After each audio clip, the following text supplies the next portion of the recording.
యువరాణి సంయుక్త నేను పంపిందా? చాలా అలసటగా కనిపిస్తున్నావు. నేడు కాస్త విశ్రాంతి తీసుకొని రేపు నీ రాజ్యానికి బయలుదేరొచ్చు కదా. మహారాజా, నన్ను క్షమించండి. నేను వెంటనే తిరిగి వెళ్ళిపోవాలి. ఎందుకంటే యువరాణి సంయుక్త మీ సందేశం కోసం ఆతృతతో ఎదురుచూస్తుంటారు.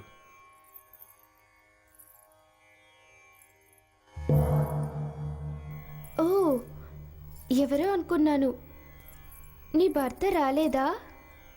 ఎందుకలా కంగారు పడుతున్నారు? ఆయన దారిలో ఉండుంటారు యువరాణి. యువరాణి, నేను తిరిగి వచ్చాను. చూడండి, వారు వచ్చేశారు. త్వరగా చెప్పండి, లేక తెచ్చారా? మహారాణి, పృథ్వీరాజ్ చౌహాన్ మీకు ఈ సందేశాన్ని అందివ్వమన్నారు.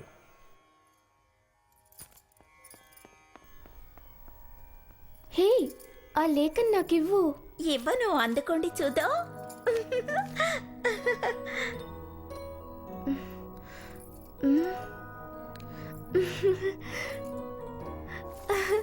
ఆయన ఇక్కడికి వస్తారట.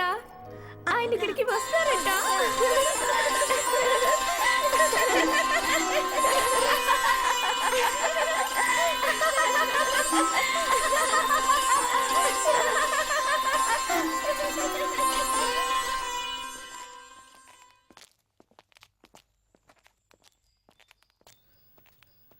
చంద్ర, నేను తప్పక కన్యాకుబ్జానికి వస్తానని యువరానికి మాటిచ్చాను. కాని మహారాజా, అది అసాధ్యం, దుర్లభం. కన్యాకుబ్జంలోకి ప్రవేశించడానికి జయచంద్రుడు మేము అనుమతించడు. ఆ విషయం నాకు తెలుసు. కానీ నీలాంటి విద్యావంతుణ్ణి అతని రాజధానిలో ప్రవేశించడానికి అనుమతిస్తాడు కదా. వెళ్ళు, ప్రయాణానికి ఏర్పాట్లు చేయి. కాని మహారాజా, భయపడకు.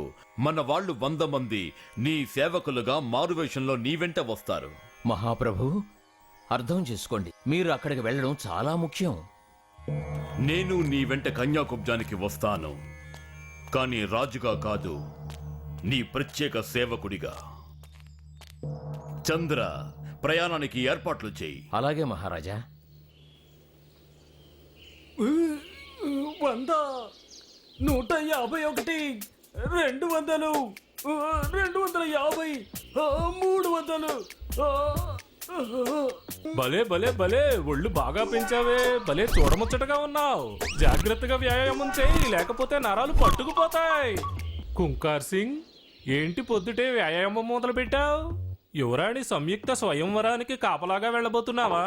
ఓరి మూర్ఖుడా, ఇవాళ స్వయంవరంలో యువరాణి సంయుక్త ఎవరి మెళ్ళ పూలమాల వేయబోతుందో నీకు తెలుసా? ఎవరి మెడలో? నా మెడలో.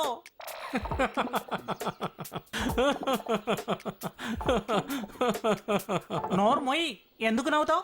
నువ్వు దురాసపరుడివి, కలలు కంటున్నావా? అంతమంది యువరాజుల్ని వదిలిపెట్టి యువరాణి సంయుక్త నీ మెడలో పూలమాల ఎందుకు వేస్తుంది? చెప్తే నన్ను నేను పొగుడుకుంటున్నట్టు ఉంటుంది, కానీ నీకు ఒక విషయం చెప్తే నువ్వు ఆశ్చర్యపోతావు. అదేంటో చెప్పనా?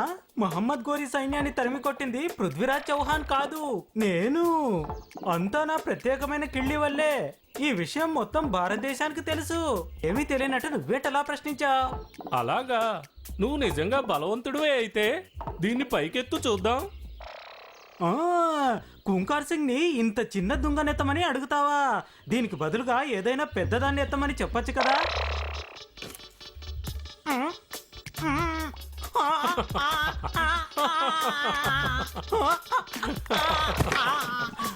ఓ మల్ల యుద్ధ యోధుడా, అలా పడిపోయావేంటి?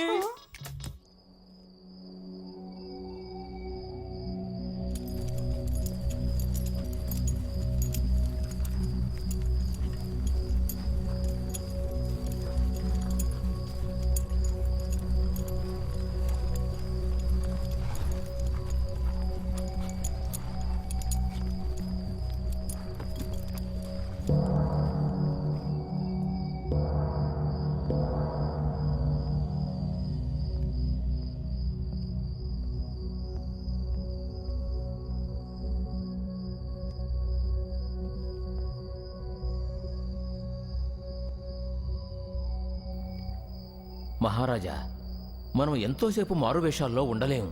అది క్షేమం కాదు. వీలైనంత త్వరగా మీరు యువరాణిని కలుసుకుని తీరాలి. మహారాజుకి వందనం. ఏదైనా సమాచారం తెచ్చావా? మహారాజా, జయచంద్రుడు మిమ్మల్ని అవమానపరచడానికి మీ శిలా విగ్రహాన్ని స్వయంవరం జరిగే చోట ద్వారం పక్కగా నిలబెట్టాడు. హ్మ్? భారతదేశ రాజులందరి ముందు నన్ను అవమానపరచటానికి ఆ జయచంద్రుడికి ఎంత గుండె ధైర్యం! రేపు జరగబోయే స్వయంవరంలో మన దేశ రాజులందరి ముందు అదే అవమానాన్ని జయచంద్రుడు ఎదుర్కొంటాడు. ఆ ప్రాంతం చుట్టూ సేవకుల్ని కాపలా ఉండమనండి. మహారాజా, మాకు ఆజ్ఞ ఇవ్వండి. యుద్ధ భూమిలో వాళ్ళని ఓడించి జయచంద్రుడిపై ప్రతీకారం తీర్చుకుంటాం. వద్దు. జయచంద్రుడిని యుద్ధభూమిలో ఓడించడం చాలా తేలికైన పని.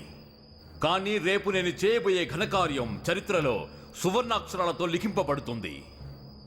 భూప్రపంచంలో మానవ సంతతి ఉన్నంత కాలం నేను చేసిన ఈ ఘనకార్యం చిరకాలం గుర్తుండిపోతుంది. బావా బావా పన్నీరు బావను పట్టుకు తన్నే